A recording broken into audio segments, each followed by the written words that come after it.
Well? Well? Have you anything to tell me? Only that.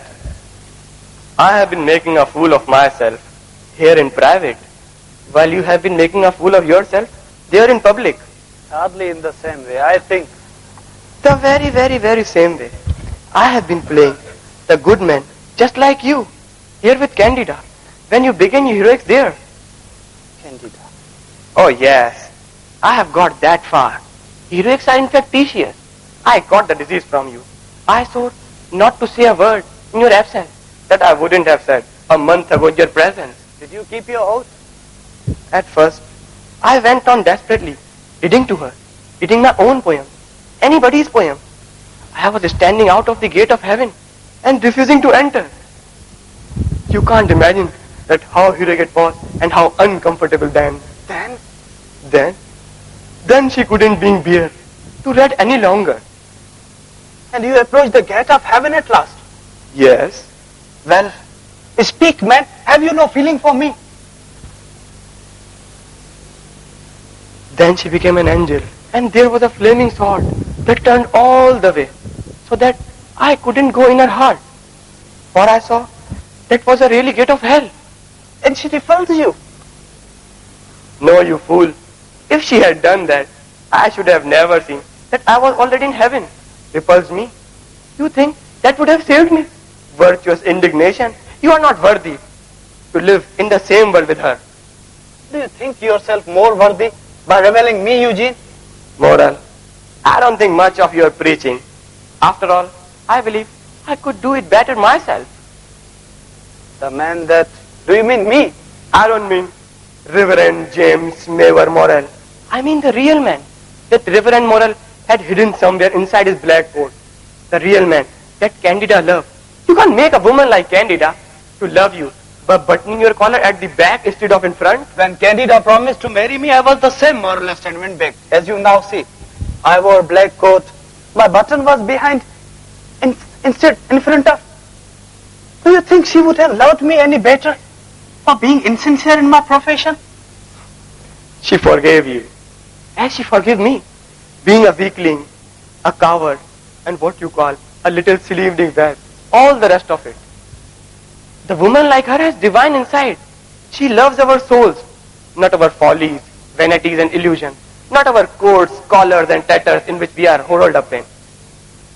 The thing I want to know is that, how you got past that flaming sword that stopped me. Perhaps because I was not interrupted at the end of 10 minutes. What? Man can climb on highest summit, but he cannot dwell there long. It's false.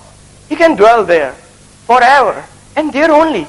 It's in the other summits that you find no sense, no rest of the glory of life. I have no doubt that you have professed your love as a preacher. I could go only to her as a beggar. A beggar, dying of cold, asking for her shawl. Thank you for touching up my poetry. A beggar, dying of cold, and asking for her shawl. And she refused. Shall I tell you why she refused? I can tell you on her own authority. It was because... She didn't refuse. Not? She offered. I asked you all for. Her wings, her shawl, her wreath of stars, her lilies in her hands, and the crescent moon beneath her feet. Out with the truth, man. My wife is my wife. I want no more your poetic caprice. I know well, if I have lost her love, you have gained it. No law will bind her. Catch me by the shirt collar, Morell. She will arrange it for me. Afterwards, as she did this morning, I shall feel her hands touch me. You young imp. Do you know how it is dangerous to say that to me? Has something made you brave? I am not afraid of you now. I disliked you before. That was why I shrank from your touch. This morning, I saw her, like how she tortured you. Since then, I have been your friend. You may strangle me if you like.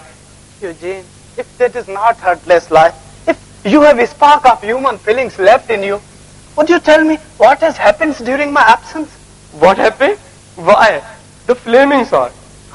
In plain prose, I love her so exquisitely that I wanted nothing but being in the happiness of such love. And before I had time to come down from the summits, you had came in. So it is still unsettled. It's still the misery of doubt. Misery? I am the happiest of man. I desire nothing now but her happiness. Morell, let us give her up both. Why should she have to choose a wretched disease like me or a pig-headed parson like you? Let's go on a pilgrimage, you to east and I to west, in search of a worthy lover. Some beautiful archangel with purple wings. Some fatalist. Oh, if she is mad enough to leave me for you, who will protect her? Who will help her? Who will work for her?